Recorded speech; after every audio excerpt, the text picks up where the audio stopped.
And once this line in the sand is crossed, prepare for others to be breached, as the UK government comes to publicly accept what everyone has long known, that money cannot be used as a bargaining chip in talks over a trade deal. Not only does the sequence the EU has insisted on imply this, but the money will have been signed and sealed long before any trade deal is negotiated, let alone ratified.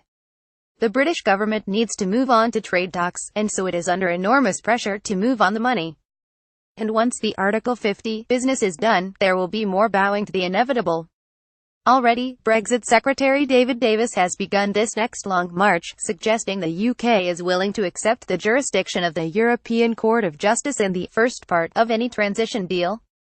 Again, this was inevitable. The EU has long insisted that the only possible transition arrangement would be a standstill one, involving continued compliance with EU law.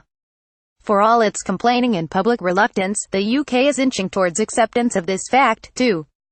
Which brings us to the latest shock, politicos, based on a leaked Commission document, that the EU will only offer the UK a Canada-type trade deal, which would leave Britain outside the single market and would hit financial and other service industries that are so crucial to Britain's economy. But of course they will. And not because of some peculiar pig-headedness, or blindness to economic cost on their part, but because of the UK.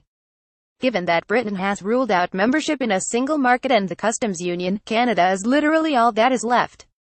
Obviously a trade deal along these lines would be less than perfect. Clearly, it implies a lot of disruption for trade and services, crucial to the UK's economy.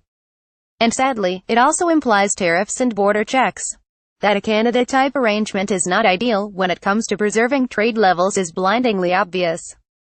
But, as the EU Commission has maintained from the start, a country is either in the single market and customs union or it is not. The idea, still touted by some, that partial membership, involving certain sectors might be a possibility is fantasy. Apart from anything else, how can one differentiate so neatly between different sectors of highly integrated modern economies? So we've arrived at the place we've been headed towards since Prime Minister Theresa May laid out her red lines about the European Court, free movement and the customs union at the Conservative Party conference last year. The only uncertainty is whether she has the political strength to see her plan through.